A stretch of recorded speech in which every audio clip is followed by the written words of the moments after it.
Mami, Iya, Pi. buatin otak-otak ikan Palembang dong. Oh, gampang. Ayo. Mami mau buat otak-otak ikan. Ikan gabus ya. Kami juga memakai larutan santan yang encer aja. Garam dan penyedap rasanya juga. Bawang merah, bawang putih, dan juga daun bawang. Putih telur. Kita aduk saja sampai mengental ya, Bun. Waktunya untuk kita masukkan tepung sagu.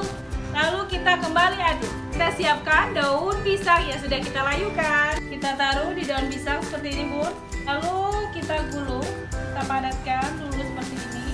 Beri sedikit ruang jarak antara pempek dan tusuknya supaya pempeknya tidak meledak atau tidak keluar dari daun pisang. Mari kita panggang.